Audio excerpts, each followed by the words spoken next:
how did the speed networking go? Was that okay? I guess that's just having a chat over your lunch, is it? But anyway, no, it sounds excellent, and I hope you enjoyed it. A very warm welcome to this afternoon's session. An excellent panel. I'm going to chat for a little bit, and then I'm really keen to get questions from yourselves. As you know, I'm Brian Taylor. I'm the politics editor of BBC Scotland. It's been a slightly curious period of late. We've had, since I guess your last conference, the referendum. Since then, we've had 2 political resignations. Alex Salmond stood down, smiling mostly, and Joanne Lamont left with a song in her heart. She did. She had a song in her heart. It was Crying by Roy Orbison, but it was a song nevertheless. And so we are in a remarkable period. But amid that political turmoil, amid that political upheaval, there are some constants, there are some certain elements. And I guess the environment has moved pretty close to the top of the political agenda and is showing no signs of being dunted from that position. It's right up there. The discussion we're having today is how sustainable is Scotland's resources industry, but I guess you could also ask how effective, how practical, how well run, how efficient, etc., etc. Really keen to get into that. You chuck issues like the recycling record of local authority. You chuck in the waste regulations from the Scottish Government. You chuck in anything you like, basically, because I'm keen to get questions from each and every one of you. Now, let me introduce the panel. They're going to speak very briefly. Grant Keenan is the Managing Director of Keenan Recycling.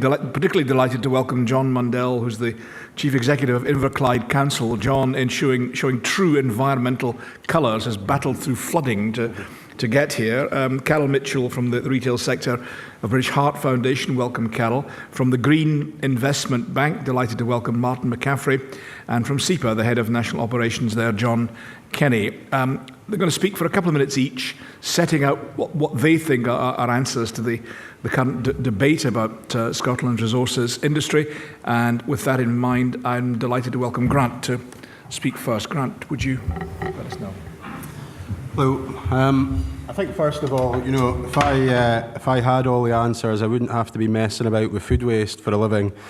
I must admit, I'm quite buoyant about Scotland and its future. I've got quite a strong belief in the Scottish people, and I think there's a holistic approach. With Zero Waste Scotland, SEPA. It was a great speech earlier on by Ian from Viridor. There's exciting things happening. I was a little bit disappointed, I suppose, to hear the Scots are unentrepreneurial.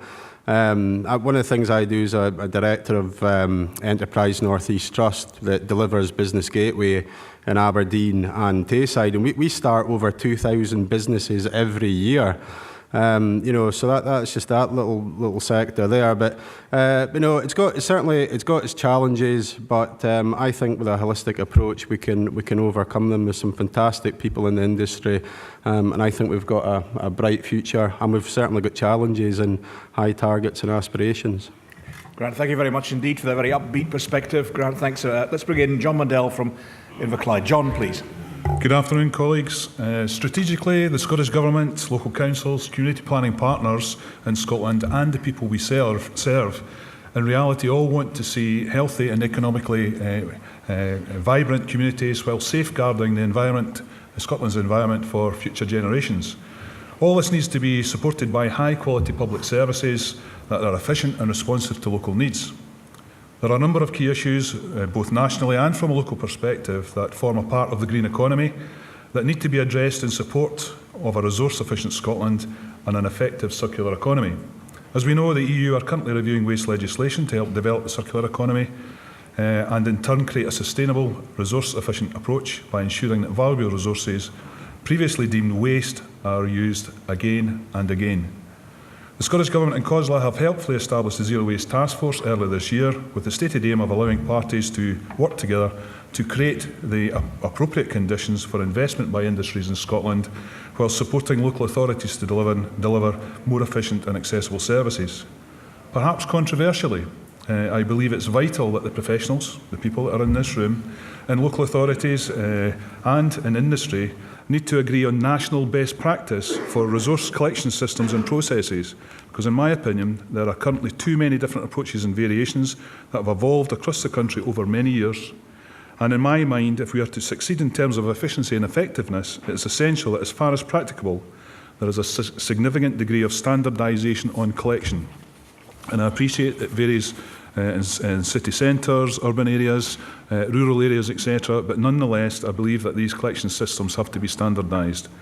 The Scottish Government will also need to help us make a transformation so that we do have standardised systems as far as practicable.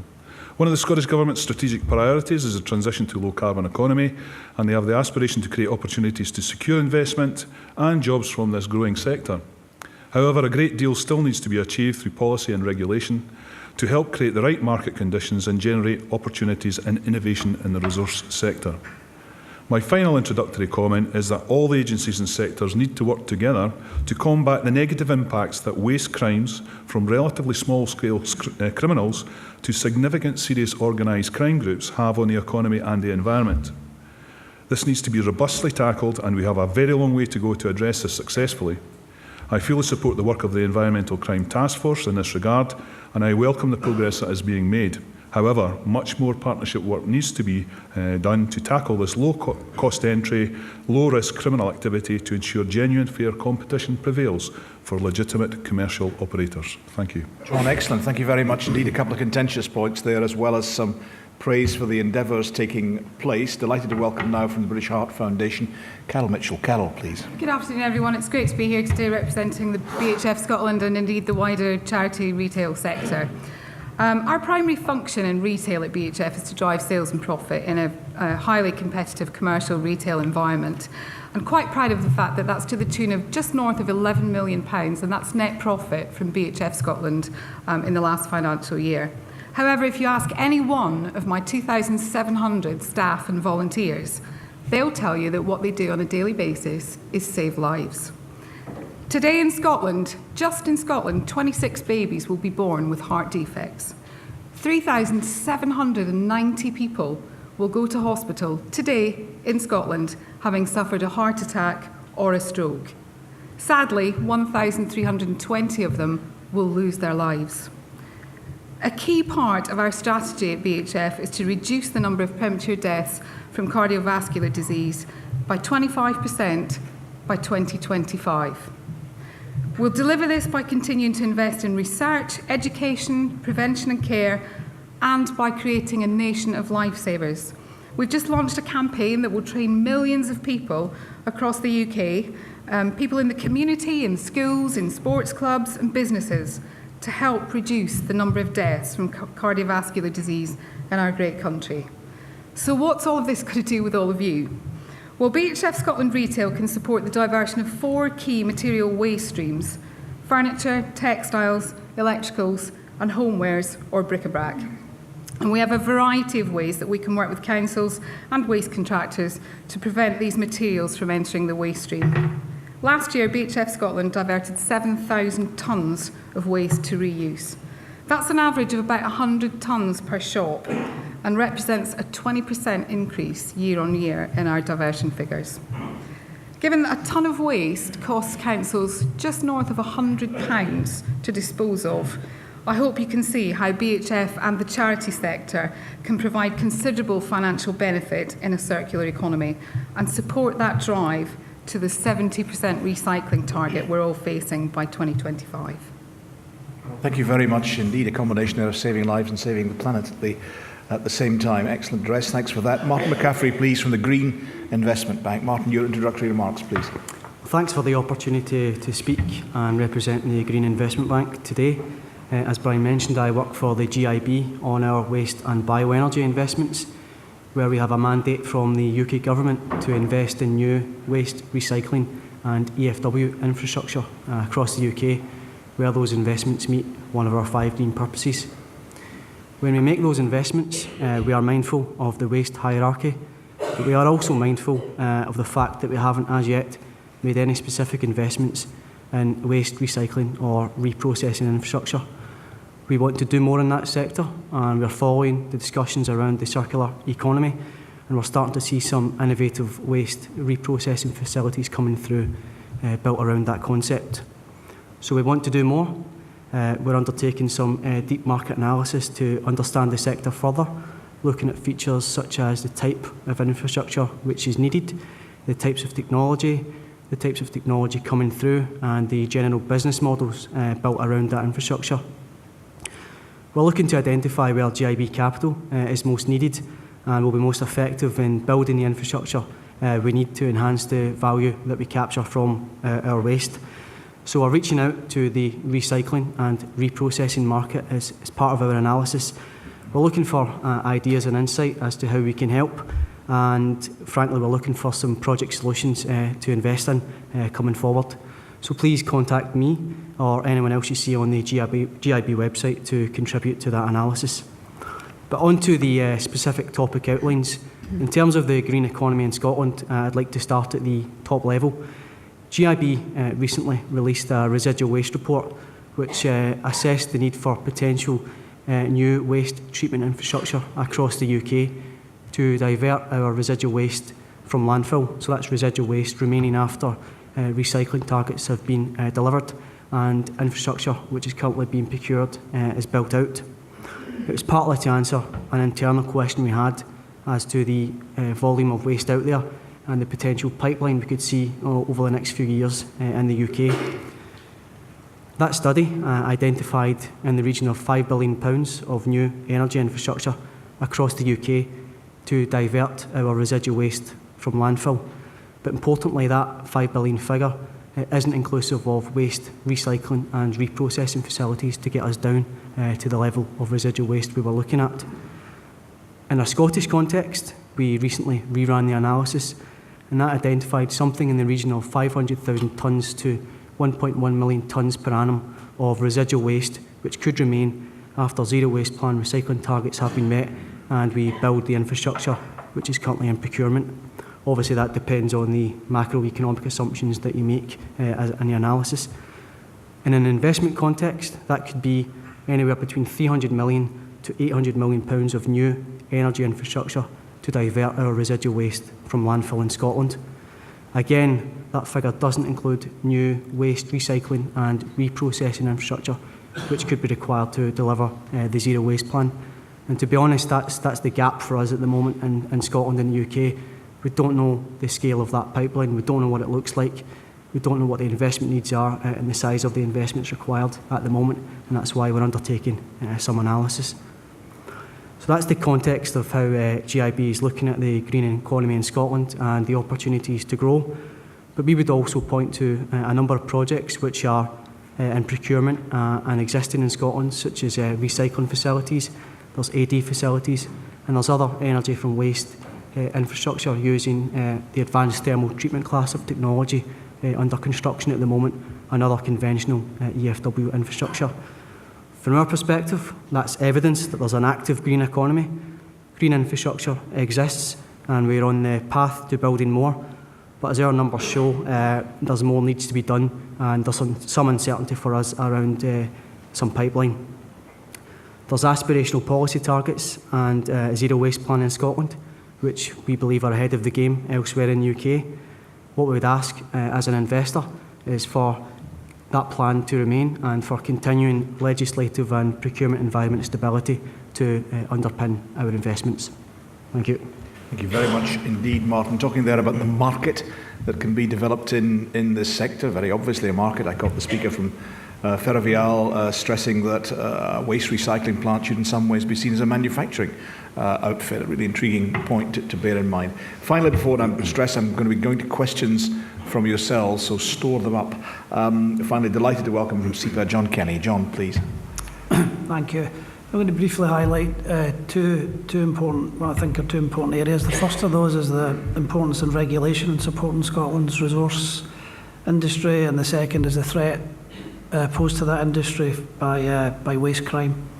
So we've heard a wee bit about regulation and legislation today. Earlier Speaker Francis talked about the benefits of deregulation, and then industry, both industry speakers talked about the importance and benefits of legislation and regulation. Many of the ideas around the circular economy have potential regulatory implications, and what good regulation should do is support these by creating certainty and driving innovation, by providing a level playing field for business, and of course protecting the environment. A couple of areas where current legislation is aiming to do that are the zero waste regulations to have brought some certainty and made producers responsible for source segregation, and the Regulatory Reform Act, which has given us a more risk-based and proportionate permissioning framework and new enforcement tools to help achieve that level playing field.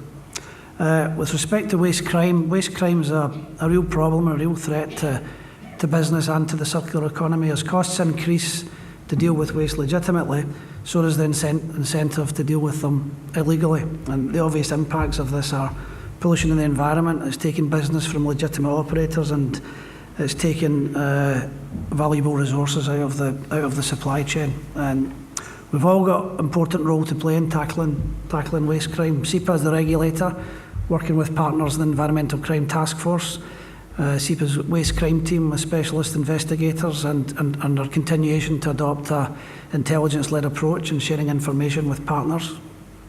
We're also working strategically with partners to identify drivers for waste crime and developing interventions. Producers have a role to play.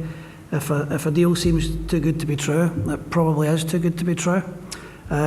Industry, we're looking for yourselves and to share intelligence and information with us about illegal waste operators, and we're also looking for your support in the strategic work we're doing to identify drivers and interventions. There's a questionnaire that's been made available through the Institute, and we're looking for your help in completing that to describe the threats and identify the causes and solutions. So I would encourage you to complete that, or if you need information, to approach myself or a colleague from SEPA. So in summary, good regulation has an important role to play in supporting Scotland's resource industry, and we all need to work together to address the threat to this posed by waste crime.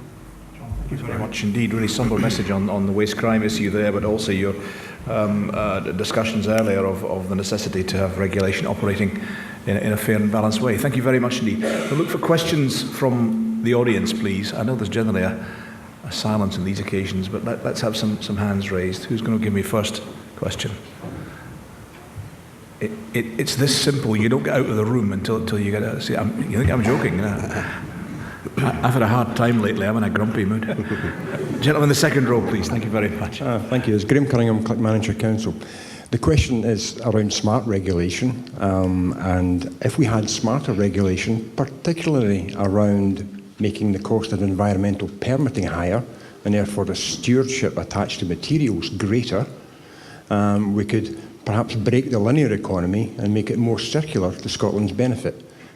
Any chance we could see or support better and smarter regulation? That's a very good question. Just before we put it to the panel, what do you think emerges as the practical problem, the fundamental problem, as a result of the gap that you are discerning in operation? I think the problem is that primary producers or secondary producers, by nature of their business, upscale, sell on a profit, and then wash their hands of the stewardship responsibility of the material. It can leak from our economy in many ways. Whereas if they had more responsibility, that would mean the material would be looked after and Scotland's economy could be protected. Okay, thank you very much indeed. I'm going to go to John Kenny first, since you mentioned the issue of regulation. It's a good topic. I'm going to bring in the other members of the panel as well, please. John first. Talking about proposing increased charges, so welcome that. Well, SEPA has to cost recover and recover our charges according to the amount of work we put into regulation. So that there is some, and there needs to be transparency around that. I think that's what the Regulatory Reform Act is recently introduced is aiming to do. It's aiming to give us more powers and a more streamlined permissioning framework to enable us to do that, and also give us the tools and the enforcement tools to deal with situations where people don't deal with their waste properly and the waste disappears or the waste goes. People take money for dealing with it legitimately, but then deal with it illegitimately. So it's about creating the right controls to manage that and to deal with problems as they arise. Thanks for that. Grant Keenan from private sector, the suggestion is that the regulations are there, but they don't necessarily encourage or foster the best behaviour. I'm obviously biased. You know, I personally don't want to see the SEPA fees going any higher. I think they're high enough as it is. The barriers to entry into recycling are already high. I think what we really need is just better, smarter regulation. Yeah. Thanks for that. John Mundell from Inverclyde. Personally, I think that we've all got a responsibility to feed in through consultation processes when the legislation or bills are going through Parliament, etc., to express our views. And it's incumbent on us all to make sure that we end up with the right result. We can't please all the people all of the time. But I actually think there has been a degree of success with some of the legislation, or indeed the taxation that we've got just now, because it certainly has been. It can't be questioned, I don't think, that we've had great success through the landfill tax, for example. I think in terms of performance, we've significantly increased the performance through recycling. I think there's an issue with regard to the quality of the recyclate that's available. And there's still a great debate amongst all of you, I'm sure, and your different councils and different organisations as to how we should collect the recyclate, source separated or commingled, all these arguments, etc. And the legislation is addressing these particular issues, which goes back to the point I made earlier on. I think we need to have a degree of standardisation. I think there's to try and make sure that it's not just the systems and processes are the same, but investment in plant and equipment, etc., standardised designs and specifications so the manufacturers can deal with that. There's a whole raft of things that you all can do to help feed into changes in the legislation. I think we have had some success. It's not perfect, and there's much more that needs to be done. Wouldn't local authorities kick like nobody's business if standardisation were imposed upon them by central government? That's inevitable, and obviously it's a hard task from COSLA, and certainly the work that I'm involved in through this portfolio. Different councils have different views politically and through their professionals. And these views have evolved over many years, but that doesn't necessarily make it right. I still believe that there's best practice, and I just think it's bonkers that in one city you have one system where you may well be commingling recyclates, glass, paper, cardboard, all the rest of it, and other areas that you have source segregation. And if we're going to be successful in the circular economy, we have to make sure the quality of the product, the resource that we're talking about, is the highest possible quality that we can achieve.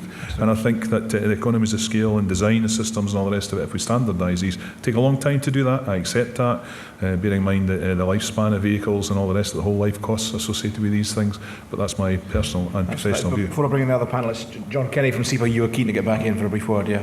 Yeah, it was to highlight that at the moment there is actually a fundamental review of the waste exemptions and legislation that's been undertaken, and there will be a consultation out on that. So that, as John said, that is an opportunity, and that's been reviewed. That so as the legislations can support the rapidly changing waste industry, but also give us the tools to tackle the non-compliant aspects and individuals and companies. Thanks for that, Carol, and then Martin. Carol first, please. Yeah, from running retail operations across the entire length and breadth of the country, I'm grossly aware that there are huge variations in the way waste is dealt with, but I see one of our functions in this is really the education of the general public around recycling and reuse.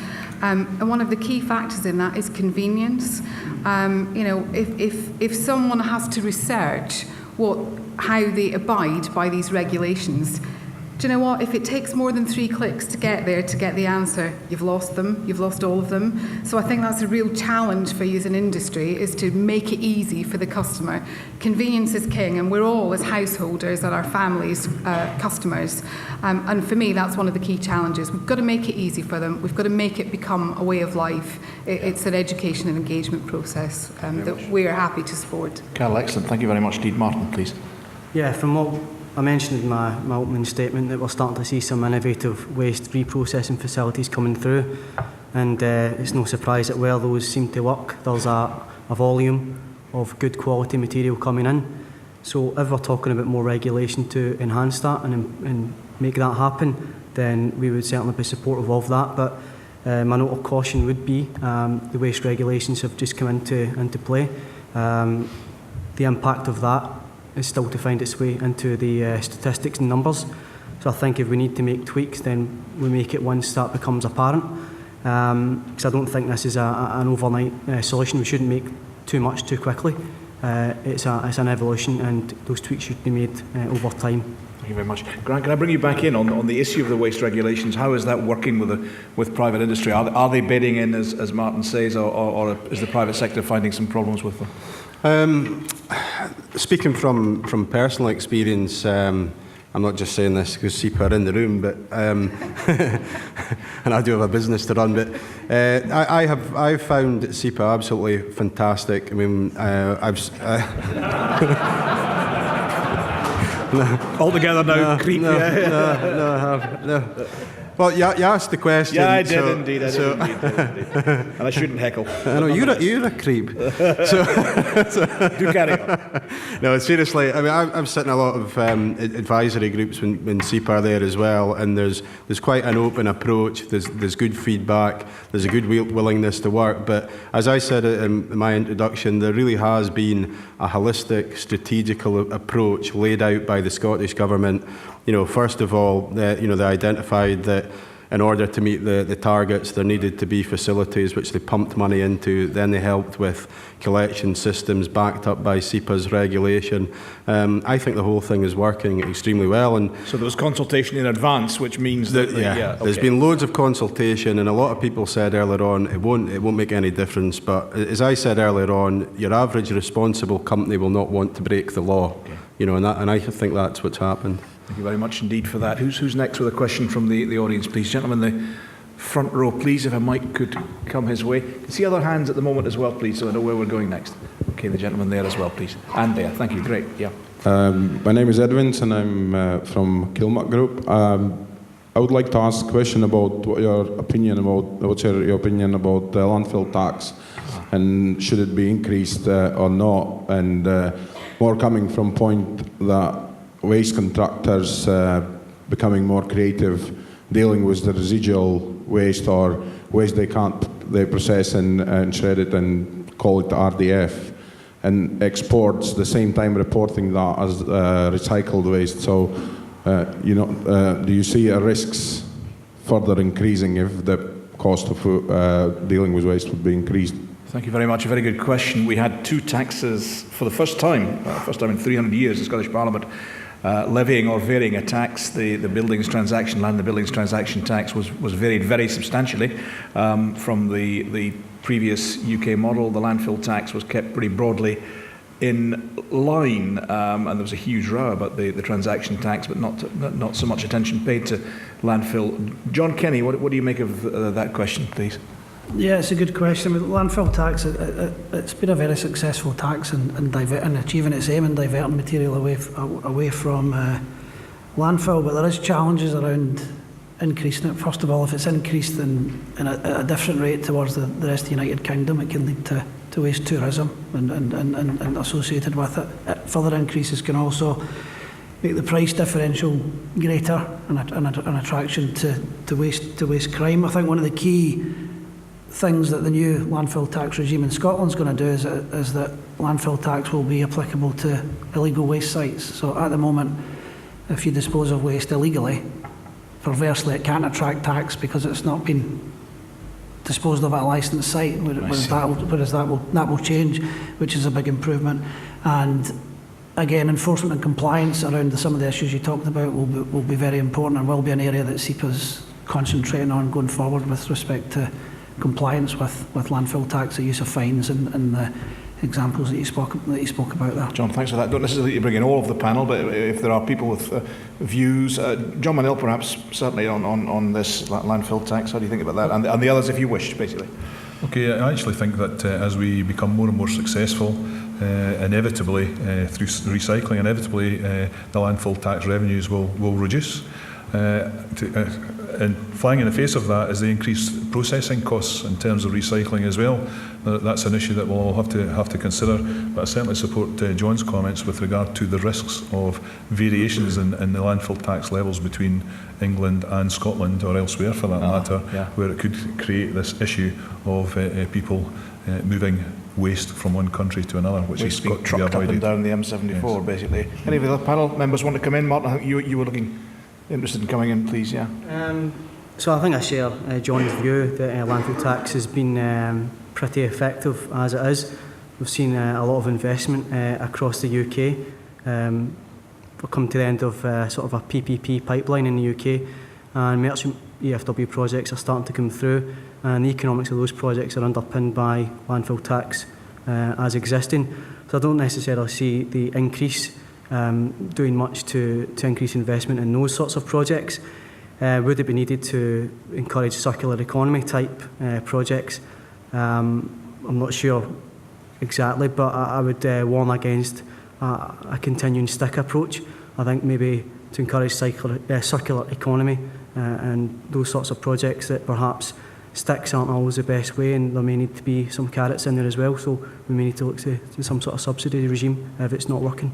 Okay, I'm going to go to the next question unless the other members of the panel want to... If I could just touch yes, of course, by all means, very, yes. very quickly. Yep, by all means, Grant. I think the landfill tax level is fine, but it is. It's served its purpose. When I started Keenan Recycling, landfill tax was £12 a tonne and escalating by £3, so you're 6.5 a dozen, whether you sent garden waste to landfill or sent it to us. But because it started going up at £8 a tonne and it was projected to go to where it is now, that facilitated confidence in the bank to fund our facility. Mm-hmm. So there's a market to be struck. You want to come in? You okay on that one? There was a hand. The gentleman there I'm going to take in a second, but there was a hand raised. If you can put your hand up again so the mic can get your way. Yes, please. Thank you very much. We just pass the mic along if that's possible. Thank you to the lady in the back row. Thank you. Sorry, me again. Karen McKenzie from Biobags.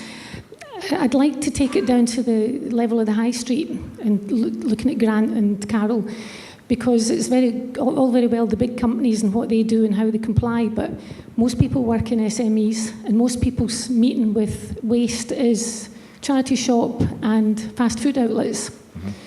Now, I know from our local high street that we have charity shops that are dumping things. There's things coming in the front door from well-meaning donors that they can't sell from that particular shop. And because there's a lack of network and cooperation with the council, I think they're going out the back.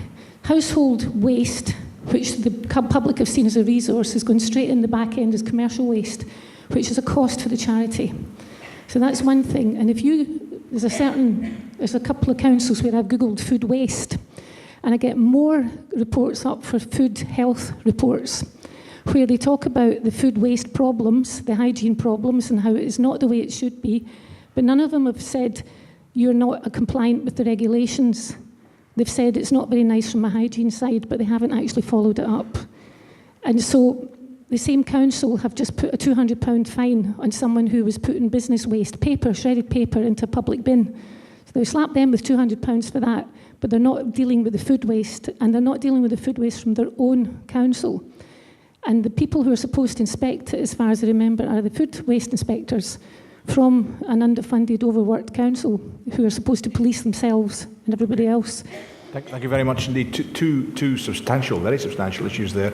On the charity shops, Carol, better go to you on that one first of all.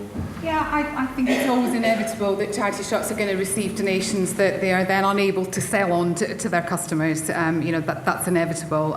There's a small proportion of people who will use the charity shop as their local authority tip, if you like. Some of the smaller charities just don't have the infrastructure to be able to deal with things like that. We recognise that we do have a proportion of that product. We work together with rag merchants, with textile and non-textile rag merchants to then go on to recycle that product, and we've made some significant progress in that.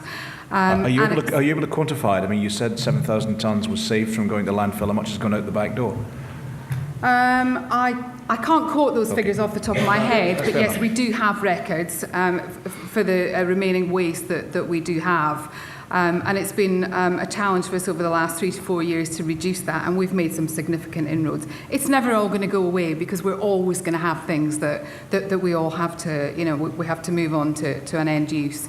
It is a topic that the wider Charity Retail Association is addressing with some of its members. But I think the more we get charities and other retailers to work in partnership on waste recycling and reuse with local authorities, by building those relationships, building those partnerships, making it convenient, making it easy, and engaging people in getting involved, then it's the only way as a society we will be able to make some significant improvement with that. I hope that answers your question. Good point, Carol. Thank you very much indeed. Bring in John Mundell from Inverclyde Council on the second point made by our questioner. In terms of foods recycling, obviously I can't comment on your own council area. I'm not sure what it is and don't particularly want to know or comment anyway. But basically we have introduced food recycling within our council, curbside collection for domestic households, and obviously we are dealing with the food waste from our own properties as well, schools, social care places and all that type of thing. And I actually think that that's the right thing to do. I actually also believe that if charities are dealing with certain things too, that they should also be responsible, social enterprises or charities, and they too should comply with the rules and regulations. Yes, there needs to be good relationships, as has been mentioned. The world revolves around effective relationships. So I've not really got any more to comment other than that. John, that was excellent. John Kenny, you were keen to come in as well. Yeah, it was. I mean, SEPA and local authorities both have responsibilities for enforcing these regulations, and really to make the best use of the resources available to the different organisations. The councils are concentrating on areas where they're already interacting, and SEPA's concentrating on the bigger. And I think that's the best good use of public funds to do it that way, so there's not a duplication of work. But additionally, I mean, the compliance work that we've done does back up the theory there that there is the compliance issues are more prevalent in the small and medium-sized businesses, and that's where there is work to be done and engagement to be done and support to be provided. John, thank you very much indeed. I think I'm going to move to the next question. The gentleman here had you got one there. Okay, right, fine. Oh, you're passing it along, yeah. Gentleman here, thanks very much. Sir. Yeah, hello again, Alistair from Oilfield Machinery. We're a reuse company. We reuse things from the oil industry. But one of the barriers we find is that the oil field operators are very quick to declare things as waste. And once they become in the waste train, they're very difficult to get out. We see things that we'd like to buy off them and that we can see a reuse market for, but they won't sell to us because we're not registered waste handlers. And it's very difficult to get things out of the waste system once they become declared as waste. So you're saying there's almost an incentive, you would say a perverse incentive within the system to go to waste, yeah? Yes, there is a... Have a go at that one, John? John Mundell? Yes, I don't mind having a go at that at all. I actually see a fantastic opportunity. Obviously, you've set up your business to deal with that type of thing, especially for the oil industry and sort of renewables for the future. And I do think we should be recycling equipment from oil rigs and all the rest of it. And I think there's fantastic opportunities there. And it is something that's been discussed, certainly within the groups that I'm involved in, the zero waste side of things as well.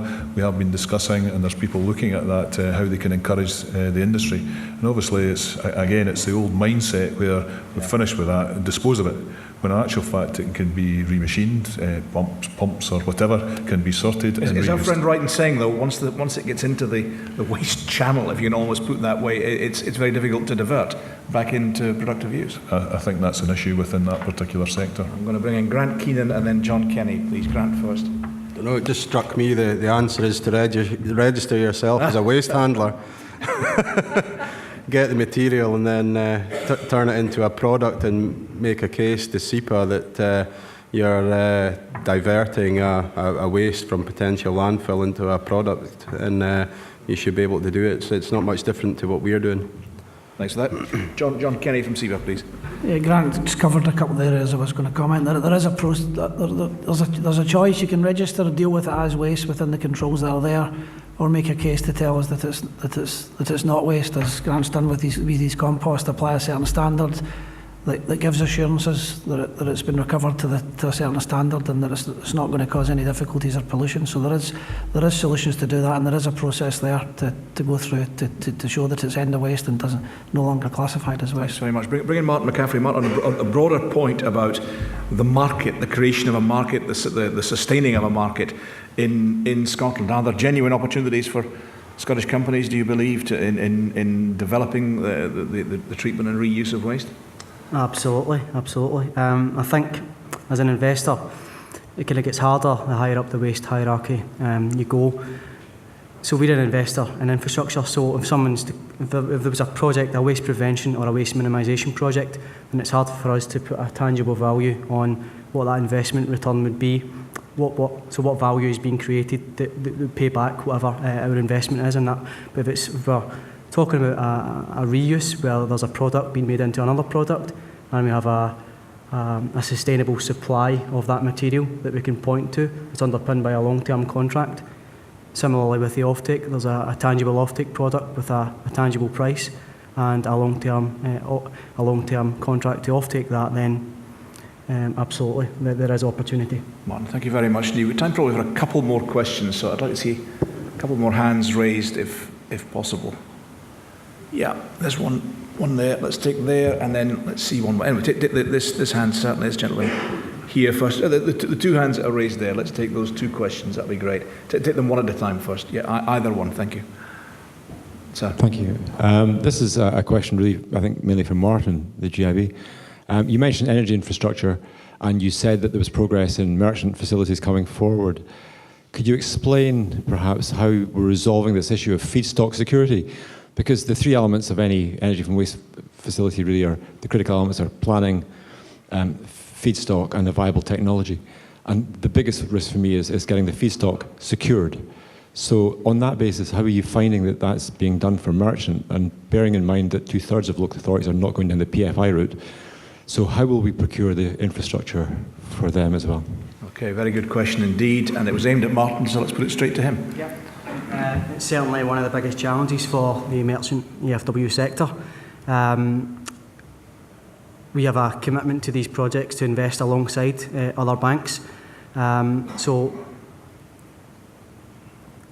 the underpinning of the feedstock to the merchant EFW projects has to be largely done by sort of a tier one waste supplier who will bring probably more than 2/3, or at least 2/3 of the supply to that project, and then we can perhaps look for the other third to come from sort of smaller businesses. But we're still in the issue for merchant EFW that there needs a strong credit underpinning of the waste supply. Okay, thanks. There was another question there, please. Yes, sir.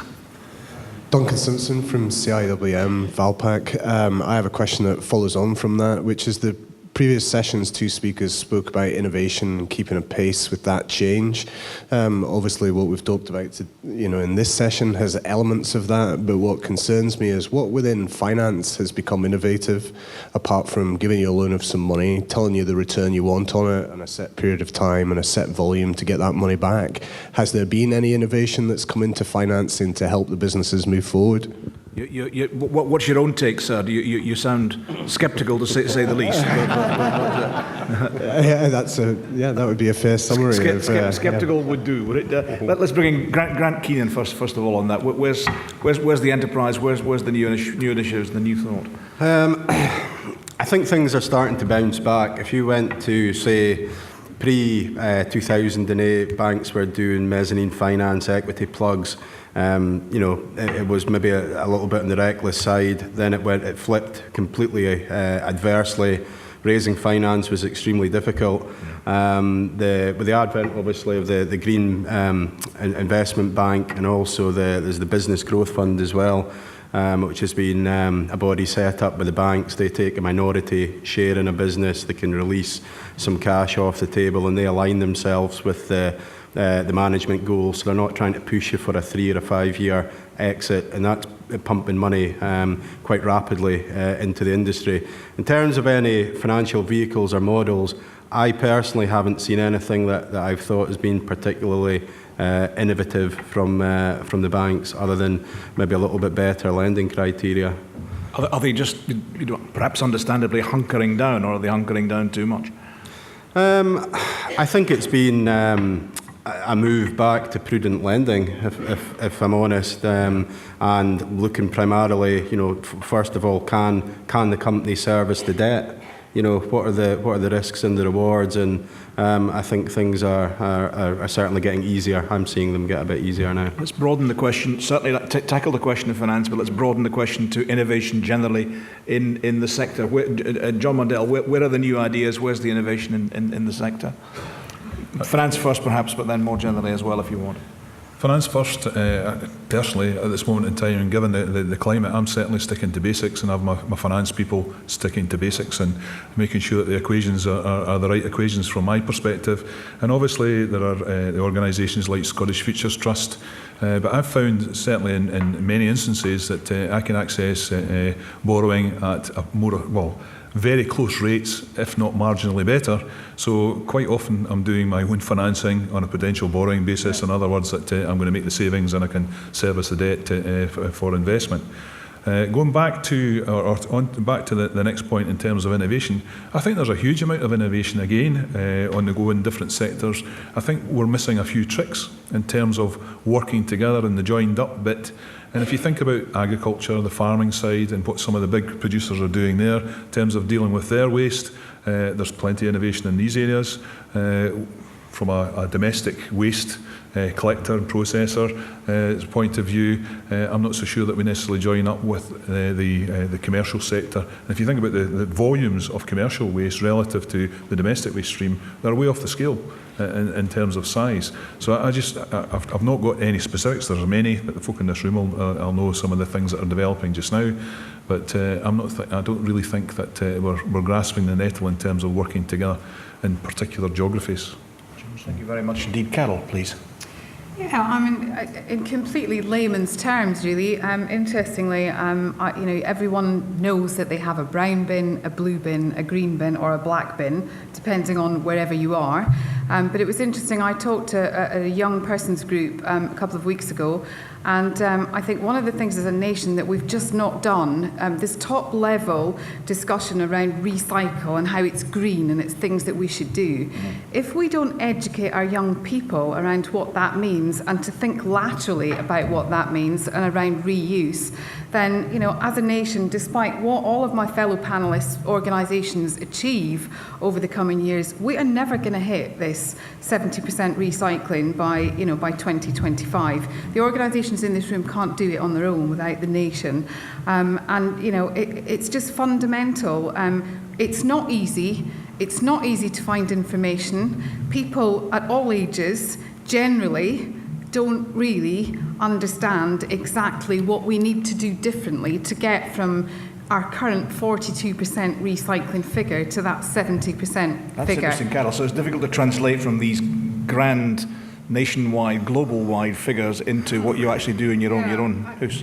Absolutely, and the way to make that change is to tackle domestic organisations, it's to tackle small businesses, whether that be charity, retailers or other organisations, and make it clear to them in their understanding of their operation actually what they need to do. How do I contribute in my business or my household to this massive shift change in Scotland's recycling in the next 11 years? So that, John Mundell, you were keen to come back in. Yeah? Just one point in terms of the education side of things. You're absolutely right that we have to get to the younger people. We certainly do a lot within our schools in terms of, as part of the curriculum, in terms of the environment, making sure that people are responsible in terms of what they're dealing with and they understand. And to be quite honest, they're the people in some cases that are going home and teaching their parents what's right and what's wrong. Yeah. So I think we need to do a lot more of that. I think the sector, the government, SEPA and everybody that's involved is doing a lot of promotion work in that respect.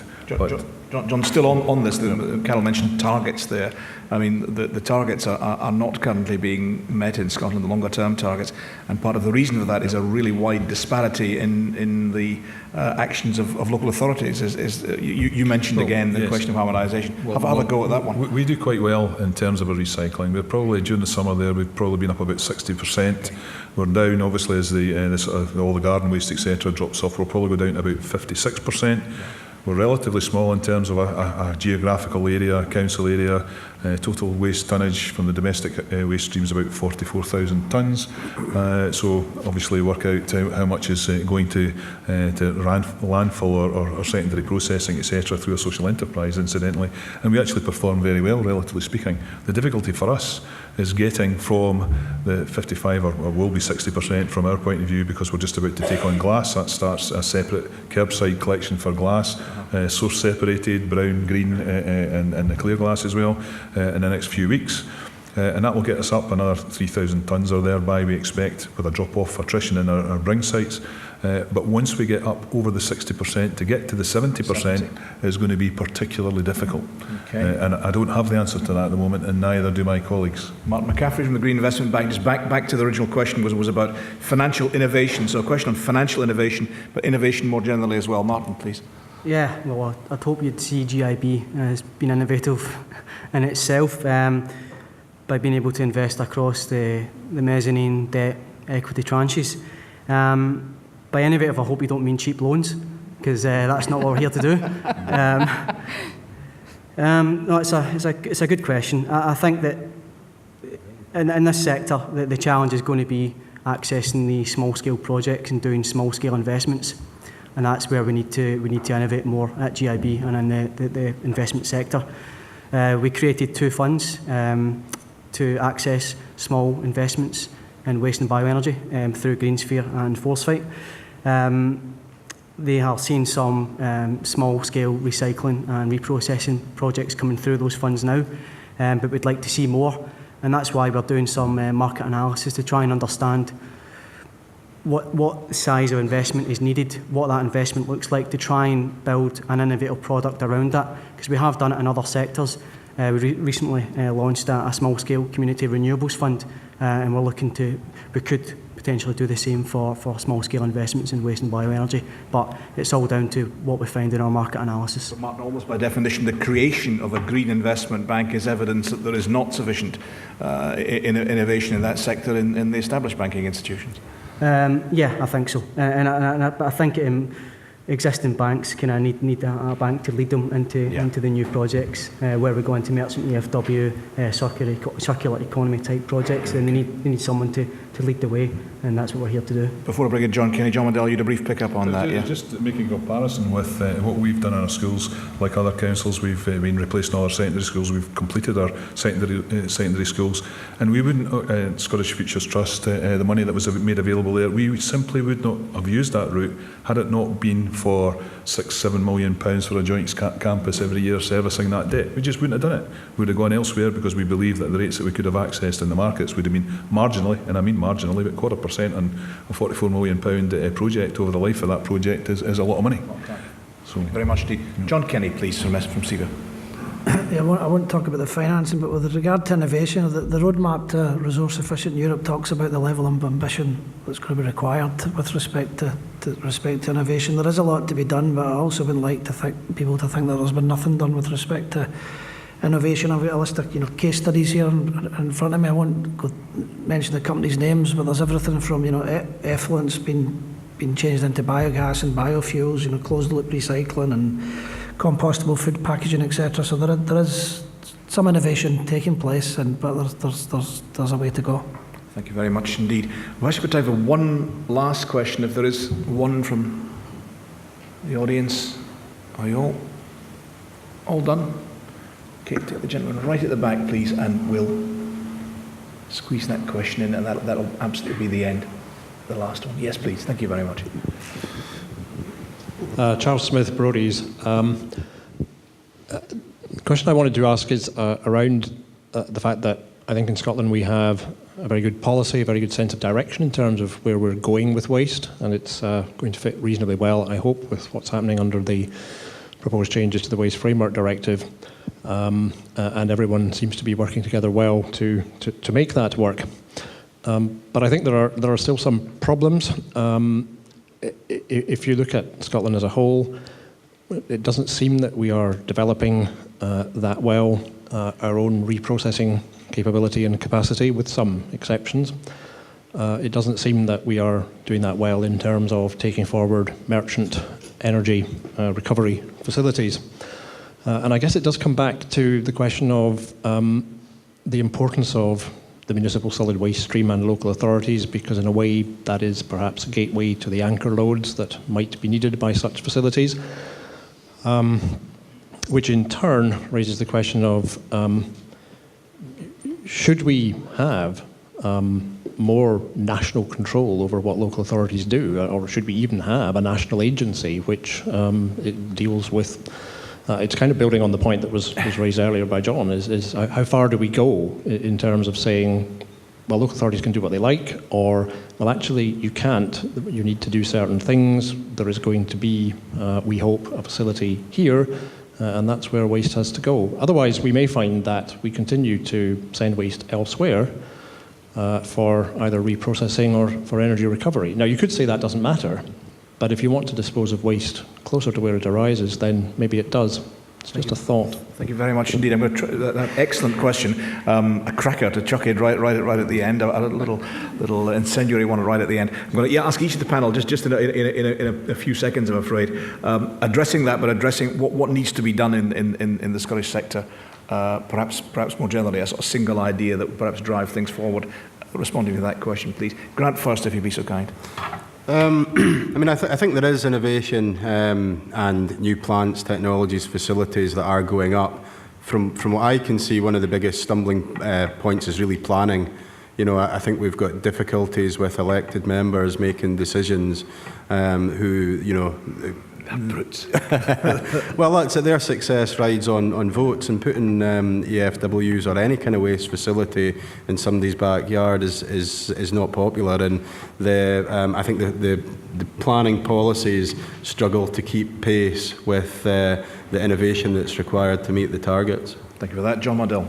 You were smiling broadly, but that was... I was, because I've been asked, I've been asked a third time now to go and give evidence on the Community Empowerment Bill, which flies in the face of what's being suggested, where we bring things up to a national level. It's sort of about local people involved in local decision making through their democratically elected members in terms of the decisions that they take through planning or otherwise. My own view is that we have policy, national policy and regulatory framework that is there in legislation to help us come up with the right answer nationally.